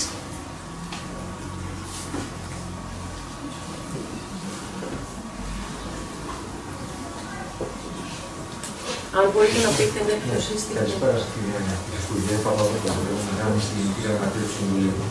Έχω να κάνω δύο ερωτήσεις αναφορικά με την λέξη αυτονομία. Η μία είναι η στρατηγική αυτονομία της Ευρωπαϊκής Ένωσης. Αν θα μπορούσατε να κάνετε μια ευχή για τα επόμενα 5 χρόνια, πώς θα βλέπετε τη στρατηγική αυτονομία της Ευρωπαϊκής Ένωσης, δηλαδή σε ποιους τομείς θεωρείτε ότι θα έπρεπε να δοθεί απόλυτη προτεραιότητα από την επόμενη Ευρωπαϊκή Επιτροπή ή τον πρόεδρο του Ευρωπαϊκού Συμβουλίου. Η δεύτερη ερώτηση έχει να κάνει με μια σιωπηλή αυτονομία, τη δημοσιονομική αυτονομία, που θεωρώ ότι είναι κλειδί για όλα τα υπόλοιπα. Δεν μπορώ να αντιληφθώ πώς θα πετύχουμε στρατηγική αυτονομία χωρίς δημοσιονομική αυτονομία. Άρα, αύξηση των ιδίων πόρων, η συζήτηση η οποία ποτέ δεν έκλεισε, αλλά ανοίγει διαρκώς. Ποιες είναι οι απόψεις σας για τα δύο αυτά θέματα? Ευχαριστώ πολύ. Στη στρατηγική αυτονομία για μένα δύο είναι τα κλειδιά. Η άμυνα και η ανταγωνιστικότητα. Επειδή το να γίνουμε αυτόνομοι ως προς την άμυνα, η στρατηγική αυτονομία στο τομέα της αμήνης είναι χρονοβόρα, θα πρέπει να αρχίσουμε χτες ή δυνατόν. Και η ανταγωνιστικότητα, η οποία πιθανότατα είναι ή σίγουρα είναι μία από τις απαντήσεις στο δεύτερο ερώτημά σας για τη δημοσιονομική αυτονομία. Η δημοσιονομική αυτονομία είναι η πιο δύσκολη πολιτικά. Γιατί τα άλλα δύο θέματα πολιτικά μπορούμε να συμφωνήσουμε, αλλά λίγο πολύ συμφωνούμε. Είναι θέμα πώς θα προχωρήσει μπροστά, με ποιες πολιτικές και με ποιες μεθόδους και πόσο γρήγορα. Αλλά το θέμα το δημοσιονομικό είναι πολύ πιο δύσκολο, γιατί ξέρετε ότι οι απόψεις των κρατών μελών διείστανται ανάλογα με τις οικονομικές τους δυνατότητες. Αυτό θα απαιτήσει πολύ μεγαλύτερη και ευελιξία και συμβιβασμούς. Αλλά πιστεύω πάρα πολύ στο ότι η ανάγκη κάνει θαύματα. Και όπως προχωρούν τα πράγματα και βλέπουμε και από τις ΗΠΑ δεν ξέρουμε πώς θα εξελιχθούν οι καταστάσεις, για τη Ρωσία βλέπουμε πώς εξελίσσονται, η Κίνα έχουμε και εκεί ενδείξεις για το που πάνε τα πράγματα. Αναγκαστικά, εάν θέλουμε να επιβιώσουμε σαν πλέγμα αξιών και τρόπο ζωής όπως έχουμε σήμερα, θα αναγκαστούμε να πάρουμε αποφάσεις ακόμα και στο πιο πολιτικές αποφάσεις, στο πολύ πιο δύσκολο θέμα της δημοσιονομικής αυτονομίας.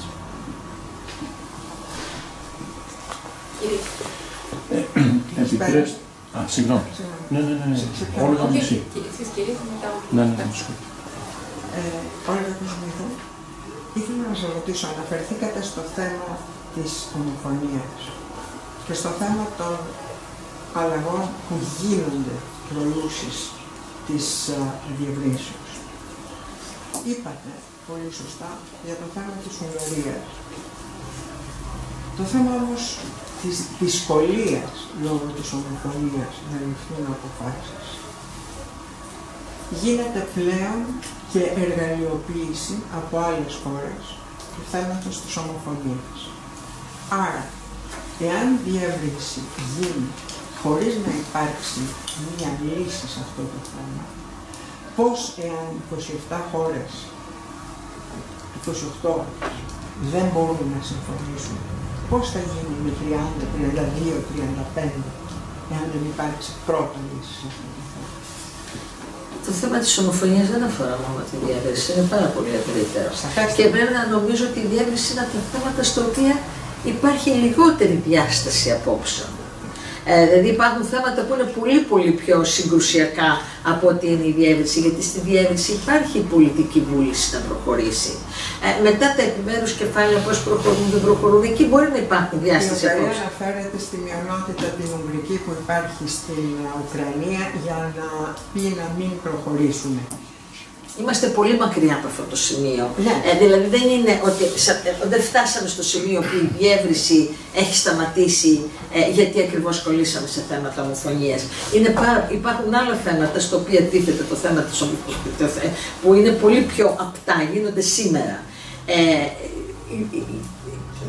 Εγώ δεν μπορώ να ξέρω αυτή τη στιγμή σε βάθος χρόνου, γιατί μέχρι να φτάσουμε στο σημείο της μειονότητας της Ουγγρικής στην Ουκρανία θα κυλήσει πολύ νερό. Αλλά η Προεδρία της Δεν πρόκειται να συζητηθεί αύριο το πρωί, οπότε και... Όχι η ένταξη, αλλά όλα τα θέματα. Είναι πολύ νωρίς για αυτά, για να κολλήσουν. Μπορεί να συζητάς πολλά πράγματα. Για να κολλήσει πάνω σε αυτό δεν πρόκειται ούτε στην Ουγγρική Προεδρία, ούτε στην επόμενη, ούτε στην μεθεπόμενη. Άρα είναι όμως άλλα που είναι. Τώρα υπάρχουν θέματα τα οποία μπορούμε να βγάλουμε μια δήλωση, το οποίο χτυπάει άσχημα. Χτυπάει πάρα πολύ άσχημα. Προϋπολογισμούς, που είναι τώρα, δεν είναι σε 10 χρόνια και σε 5 και σε 6. Αλλά το θέμα της ομοφωνίας είναι τόσο ευαίσθητο και τόσο βαθιά πολιτικό, που να πιστεύει κανείς ότι θα εξαφανιστεί και ότι δεν θα υπάρχει ομοφωνία οριζόντια, νομίζω ότι αυτή τη στιγμή που μιλάμε είναι εξωπραγματικό. Το ότι σταδιακά μπορεί να περιορίζονται οι τομείς που θα χρειάζεται ομοφωνία, αυτό είναι πιο λογικό να γίνει αργά και σταδιακά. Αλλά ότι αύριο τα κράτη-μέλη θα αποφασίσουν, γιατί για να καταργηθεί η ομοφωνία χρειάζεται ομοφωνία. Νομίζω ότι δεν απασχολεί κανένας σε αυτή τη φάση. Ο στον οποίο αναφέρεστε, το βλέπετε με αλλαγή των συνθηκών? Αυτή τη στιγμή δεν υπάρχει αυτή η δυνατότητα. Δηλαδή πρέπει να είμαστε λίγο. Είναι ένα πράγμα το θεωρητικό και άλλο το πρακτικό. Συζητάμε. Τώρα υπάρχει δυνατότητα πολιτική να γίνει αλλαγή συνθηκών. Άρα τι να συζητάμε.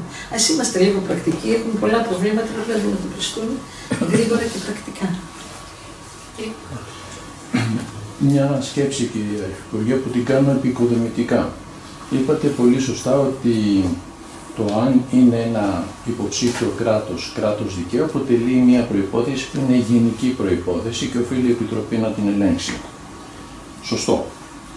Το αν ένα κράτος είναι σύμφωνο με την αρχή του κράτους δικαίου σε μια συγκεκριμένη υπόθεση, δεν αποτελεί απόδειξη ότι δεν είναι κράτος δικαίου.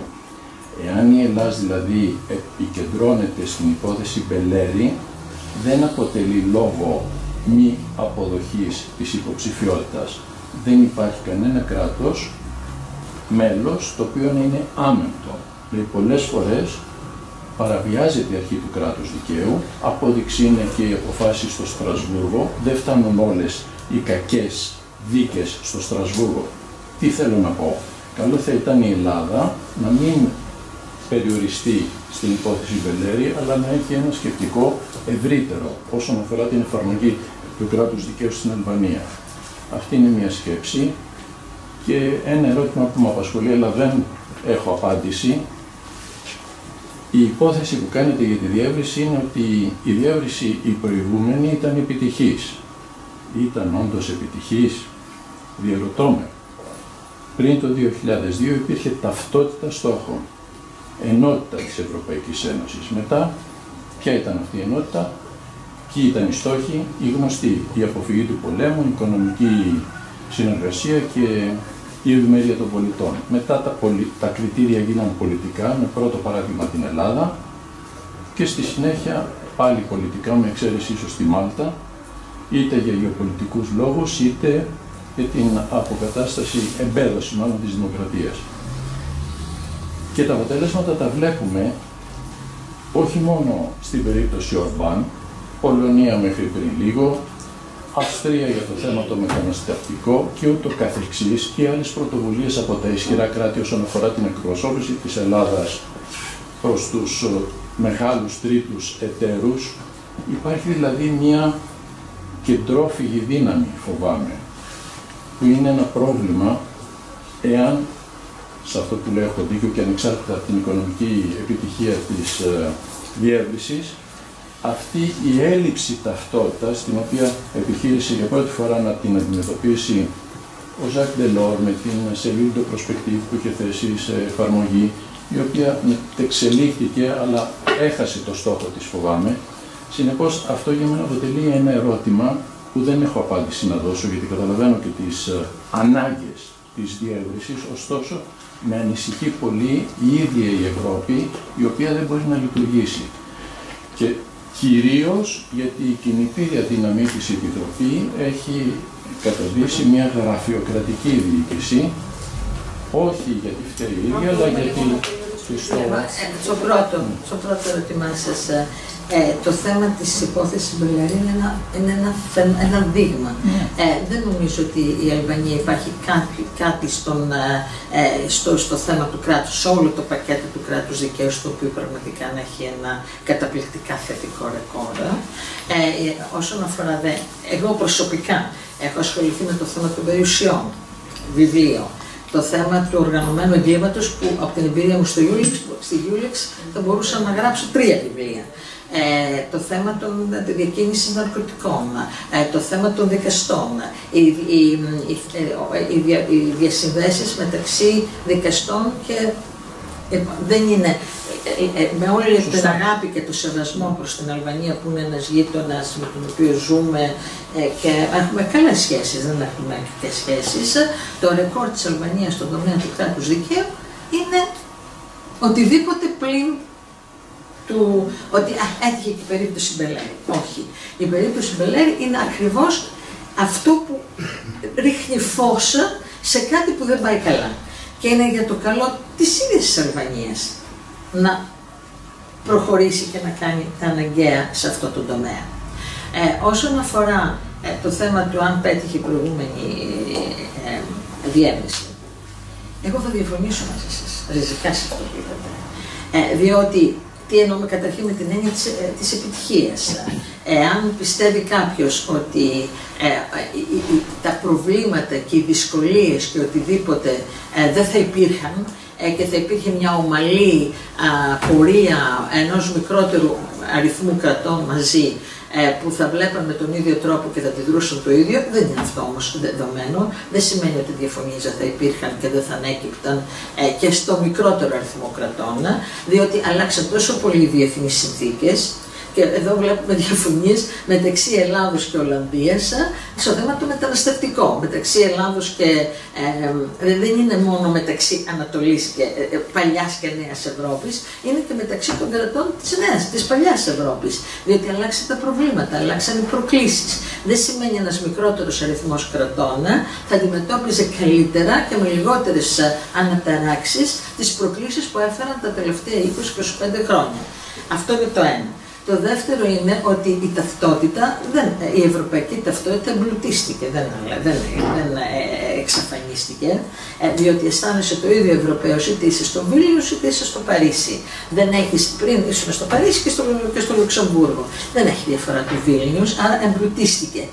Με αυτή την έννοια έγινε κάτι πιο ισχυρό, κάτι πιο δυνατό. Ότι εμπλουτίζεται γίνεται πιο δυνατό. Στη σημερινή δε γεωπολιτική συγκυρία, όσο πιο ισχυρός και περισσότεροι είμαστε μαζί, τόσο περισσότερες πιθανότητες έχουμε να αντιμετωπίσουμε τις προκλήσεις με επιτυχία. Δεν μπορείτε να αντιμετωπίσετε προκλήσεις στυλ Κίνας, μιας νέας κατάστασης στις ΗΠΑ, πιθανόν ενός πολέμου με τη Ρωσία, με το να είμαστε 5 μαζί, γιατί εμείς οι 5 μαζεύουμε καλύτερα το σπίτι μας, όταν είμαστε 15, έτσι όπως έχουμε καταφέρει, γιατί υπάρχει όσμωση μεταξύ της νέας και της παλιάς Ευρώπης. Αυτή είναι η τελευταία διεύθυνση. Υπάρχει τεράστια όσμωση και έχουμε πολύ περισσότερα κοινά. Εγώ βλέπω την Ελλάδα, η οποία σε πάρα πολλά θέματα πια ταυτίζεται με την Λετωνία, τη Λιθουανία και την Εστονία, που πριν 10 χρόνια δεν το σκεφτόμασταν και ταυτιζόμαστε σε πάρα πολλά πράγματα, διότι είναι άλλες οι προκλήσεις. Ότι βεβαίως υπήρχαν περισσότερα σκαμπανεβάσματα, ναι. Ότι θα υπάρξουν περισσότερα σκαμπανεβάσματα στο μέλλον, είτε είμαστε 5 είτε είμαστε 10, τα ίδια θα είναι. Απλώς εν τη ενώση ισχύς. Άρα στη σούμα, εγώ θεωρώ ότι είναι θετικό. Γεια σας κύριε Υπουργέ. Αφήνοντας λίγο τα καθήκοντά μου εδώ και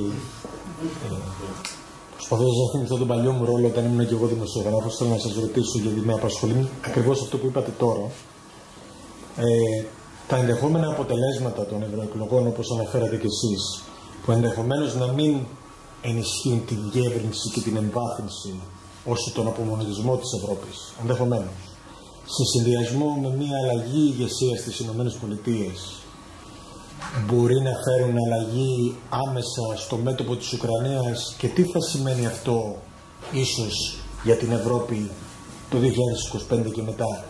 Έχει η Ευρώπη απαντήσεις σε ενδεχόμενη ήττα της Ουκρανίας? Τι πιστεύετε? Αυτά δεν απαντιόνται, γιατί κανείς δεν ξέρει πώς θα εξελιχθούν τα πράγματα.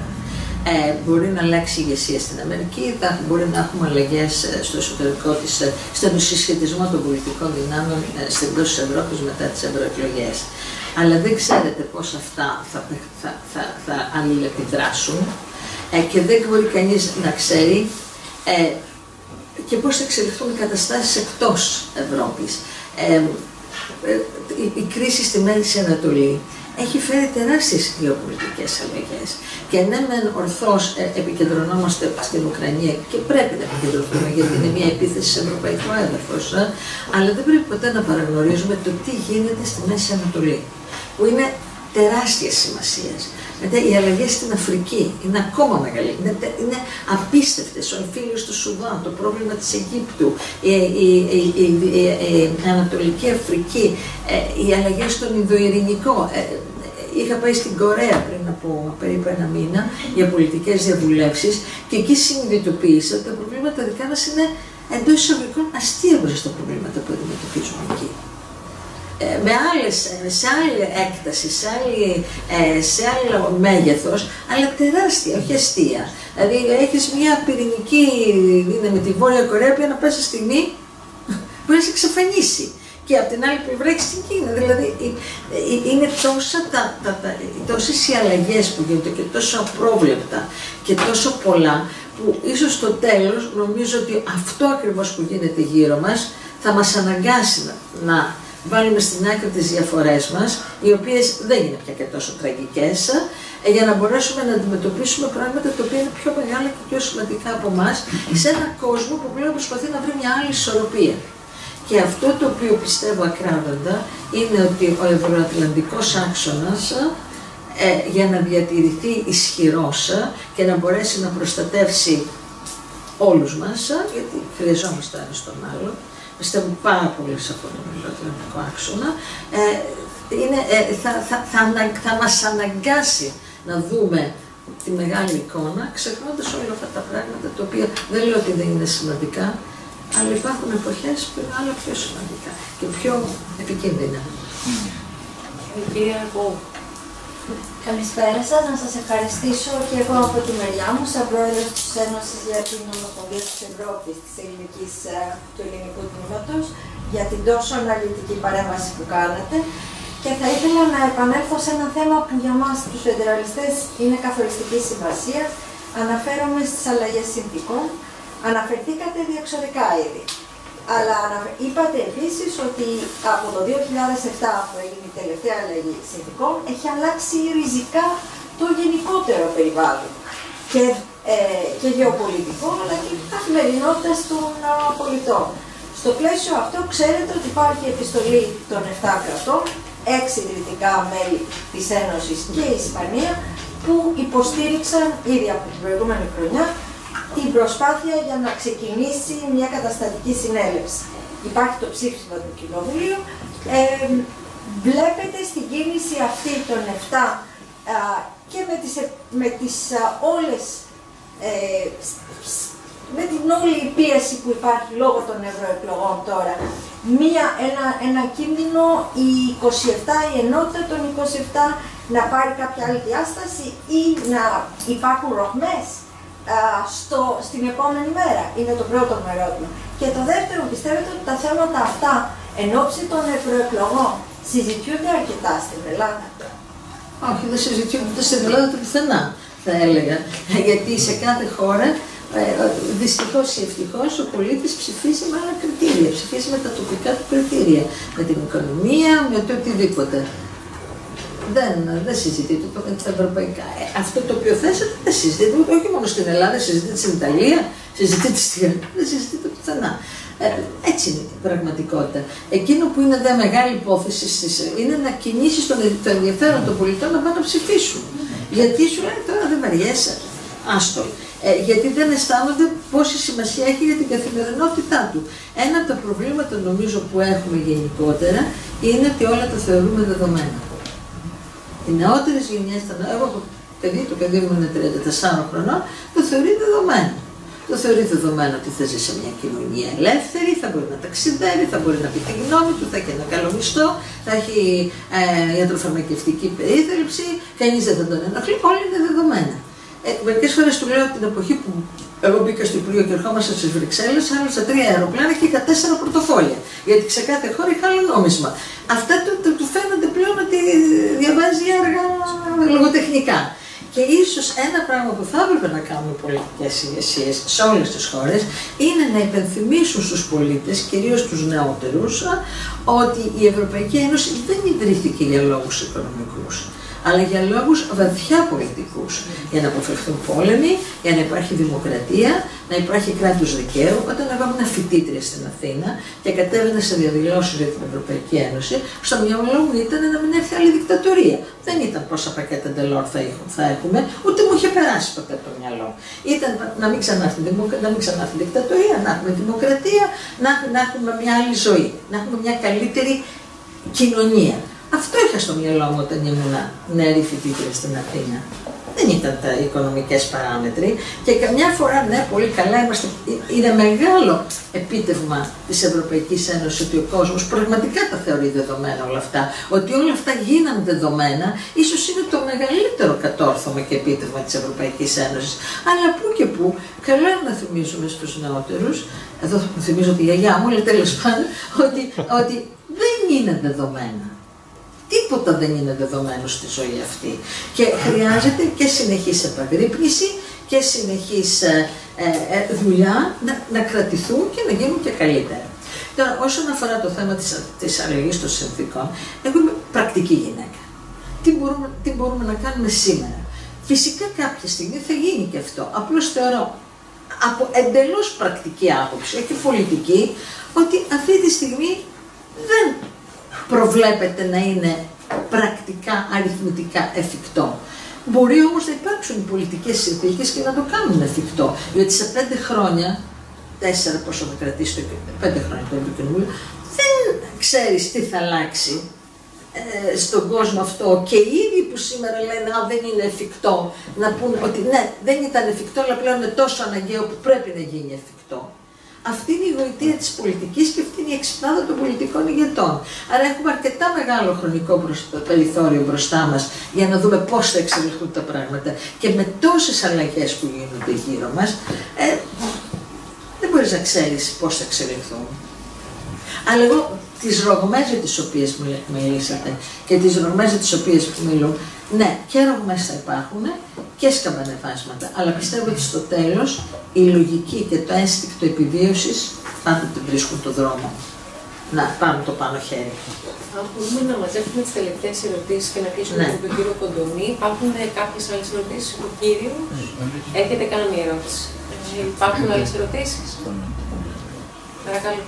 Κυρία Κωνσταντέλα, κύριε Υπουργέ, είπατε στην εισήγησή σας το εξής, είπατε ότι στα Δυτικά Βαλκάνια υπάρχει δυσπιστία έναντι της Ευρωπαϊκής Ένωσης. Λόγω απροθυμίας, λόγω ανικανότητας της Ευρωπαϊκής Ένωσης να όχι δώσει... ανικανότητας, δεν είπα ακριβώς ανικανότητας, αλλά δεν ήταν διότι δεν κατέστη δυνατόν να γίνει να δώσει συνέχεια στην υπόσχεση για την προοπτική την ευρωπαϊκή των Δυτικών Βαλκανίων. Τις ηγεσίες με τις οποίες συναλλάσσετε κάθε μέρα δεν τις απασχολεί το πρόβλημα της αξιοπιστίας της Ευρωπαϊκής Ένωσης έναντι τρίτων και έναντι της κοινής γνώμης των πολιτών που θα πάνε να ψηφίσουν την εβδομάδα. Και το λέω αυτό διότι πολύ γρήγορα, κατά την άποψή μου, δόθηκε αυτή η υπόσχεση για τη διεύρυνση στην Ουκρανία, Μολδαβία και Γεωργία, με δικαιολογία τη γεωπολιτική πίεση. Και το 2004 είχαμε μια δικαιολογία, ήταν μια ιστορική ευκαιρία, μια μοναδική ευκαιρία να ενωθεί η διχασμένη Ευρώπη. Σωστά, αλλά όμως είδαμε τα 20 χρόνια αυτά ότι αρκετά πράγματα δεν πήγαν καλά. Υπήρχαν επιτυχίες, αλλά πολλά πράγματα δεν πήγαν καλά. Και αυτό που κυρίως με προβληματίζει είναι ότι ενώ το περασμένο εξάμηνο η Ισπανική Προεδρία ξεκίνησε μια διαδικασία, μια συζήτηση, μια σκέψη για το πώς πρέπει να προετοιμαστεί η Ευρωπαϊκή Ένωση για την επόμενη διεύρυνση, το Δεκέμβριο που μας πέρασε το Ευρωπαϊκό Συμβούλιο έδωσε το πράσινο φως στην Ουκρανία, τη Μολδαβία και τη Γεωργία και παρέπεμψε στο Ευρωπαϊκό Συμβούλιο του Ιουνίου, δηλαδή σε 2 εβδομάδες, το θέμα της προσαρμογής της Ευρωπαϊκής Ένωσης. Επομένως, το ερώτημά μου είναι το εξής. Μπορείτε να μας πείτε 2 λόγια πόσο έχει οριμάσει, προχωρήσει αυτή η σκέψη εσωτερική, ο εσωτερικός προβληματισμός για την προετοιμασία της Ευρωπαϊκής Ένωσης για την επόμενη διεύρυνση. Ευχαριστώ. Αν υπάρχει κι άλλη. Απλώς ήθελα να επιστρέψω λίγο στο ερώτημα που έγινε για την στρατηγική αυτονομία και ιδιαίτερα για την άμυνα. Τονίσατε τον ευρωατλαντικό πυλώνα, πόσο σημαντικός είναι. Το χώρισα όμως από τη στρατηγική. Ναι. Απλώς για την άμυνα, κάποιο σχόλιο ίσως σε σχέση με τις επικείμενες αμερικανικές εκλογές, δηλαδή στο Ευρωκοινοβούλιο γίνεται αυτή τη στιγμή μια μεγάλη συζήτηση και στη Διακοινοβουλευτική Επιτροπή και γενικότερα για το πώς η Ευρώπη πρέπει να προετοιμαστεί σε αυτό το ενδεχόμενο, δεδομένου των εξαγγελιών για μείωση της βοήθειας στην Ουκρανία και τι επιπτώσεις θα έχει αυτό, αλλά και σε τοπικό επίπεδο για την Ελλάδα, ελληνοτουρκικά. Δηλαδή, τι σημαίνει για την Ελλάδα η στρατηγική αυτονομία της Ευρωπαϊκής Ένωσης για την άμυνα σε σχέση με την Τουρκία. Όσον αφορά το ερώτημα το πρώτο, οι 2 διαδικασίες είναι παράλληλες και η απόφαση για έναρξη ενταξιακών διαπραγματεύσεων δεν έχει μία συγκεκριμένη ημερομηνία ότι τότε θα έχουν τελειώσει. Προχωρούν, έχουν ένα βηματισμό, οι γεωπολιτικοί λόγοι δεν είναι δικαιολογία, είναι μια πραγματικότητα. Υπάρχουν γεωπολιτικοί λόγοι, μεγάλοι, εμφανείς και πραγματικοί, δεν είναι φαντασία, πραγματικοί. Άρα πρέπει να υπάρξει μία όθηση της διεύρυνσης στα ανατολικά, φυσικά αυτό προϋποθέτει και συμπαρασύρει και τη διεύρυνση στα Δυτικά Βαλκάνια, η οποία προϋπήρχε ως ιδέα. Ταυτόχρονα υπάρχει και η έννοια της μεταρρύθμισης της Ευρωπαϊκής Ένωσης, ούτως ώστε η ολοκλήρωση της μιας διαδικασίας να πηγαίνει χέρι με χέρι με την ολοκλήρωση της άλλης διαδικασίας. Αλλά όπως είπα και στην αρχή, είναι άλλο πράγμα να υποδεχθείς 600.000 άτομα από το Μαυροβούνιο και άλλο 80 εκατομμύρια. Θέλει άλλο είδους προετοιμασία. Είναι άλλο το ένα, άλλο το άλλο. Όλα λοιπόν πρέπει να μπουν σε μια σειρά και βήμα-βήμα. Το θέμα των αμερικανικών εκλογών, κατά τη δική μου αντίληψη και με όσο ξέρω την Αμερική, η εκλογή του Τραμπ θα έχει, η πιθανή, θα έχει πολύ μεγαλύτερες επιπτώσεις στο εσωτερικό των ΗΠΑ παρά στην εξωτερική πολιτική. Βέβαια, οι εσωτερικές αναταράξεις μέσα στην Αμερική επηρεάζουν και την εξωτερική πολιτική της χώρας, αλλά δεν είναι οι βασικές παράμετροι της αμερικανικής εξωτερικής πολιτικής είναι ήδη επί Biden, ήδη στην επί Τραμπ, ήδη στην επί Ομπάμα και επί George W. Bush. Βέβαια είναι άλλο το περιτύλιγμα, είναι άλλος ο τρόπος που τις υλοποιείς, είναι άλλος ο τρόπος που τις επικοινωνείς με τους συμμάχους σου ή με τους μη συμμάχους σου, είναι εντελώς διαφορετικά, αλλά η μεγάλη και πραγματικά συγκλονιστική αλλαγή θα γίνει στο εσωτερικό των ΗΠΑ και όχι στο εξωτερικό. Ένας απομονωτισμός υπάρχει ήδη στις ΗΠΑ, υπήρχε και πριν φύγω από την Ουάσιγκτον. Όμως αυτό δεν είναι κάτι περίεργο, η Αμερική πηγαίνει σε φάσεις απομονωτισμού, μη απομονωτισμού, πάνω κάτω, πηγαίνει συνέχεια. Δεν είναι κάτι καινούριο. Σε αυτή τη φάση υπάρχει μία αίσθηση, όχι τόσο απομονωτισμού, μιας ανασυγκρότησης. Η ίδια η Αμερική περνάει μέσα από δύσκολες εσωτερικές διαδικασίες, άρα χρειάζεται τον χρόνο της να ισορροπήσει τα δικά της εσωτερικά θέματα και να δει μέχρι πού, πώς, γιατί θα προχωρήσει το εξωτερικό. Το ότι οι Ηνωμένες Πολιτείες δεν είναι ο χωροφύλακας του κόσμου, εγώ το έχω ακούσει και από γερουσιαστές ρεπουμπλικανούς και από γερουσιαστές δημοκρατικούς. Το ότι ο πόλεμος στην Ουκρανία δεν είναι δημοφιλής στο μέσο Αμερικανό πολίτη, δεν είναι. Όχι, δεν θα έλεγα δεν είναι δημοφιλής, είναι λίγο, δεν τον αγγίζει και τι ξέρω.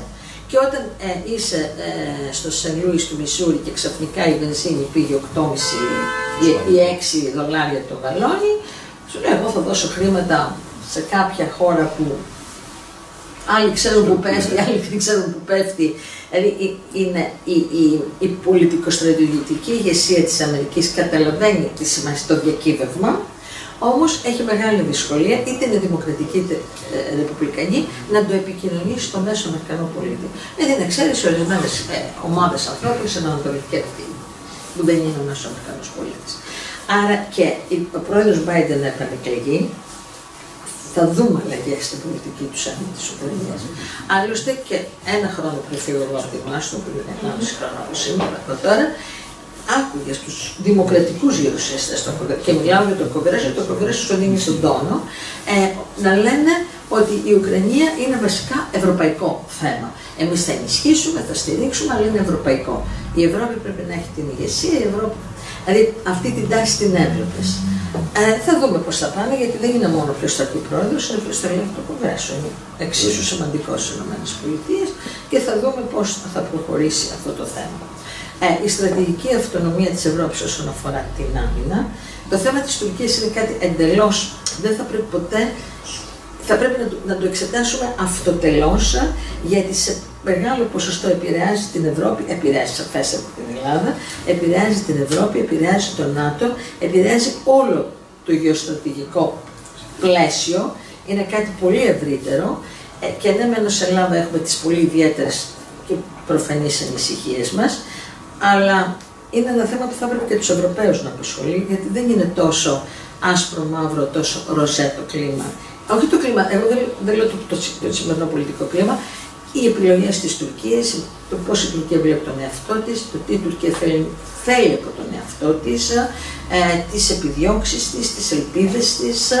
Είναι μια μεγάλη χώρα, δεν μπορεί κανείς να την αγνοήσει, αλλά το κατά πόσο η εικόνα που έχει η Τουρκία για τον εαυτό της και οι επιδιώξεις της και αυτό που θέλει ως βλέπει ως θέση της στο στερέωμα και το τι θέλει ή δεν θέλει η Ευρώπη, ας αφήσουμε την Ελλάδα απ' έξω, είναι θέμα που θέλει πολύ μεγάλη μελέτη.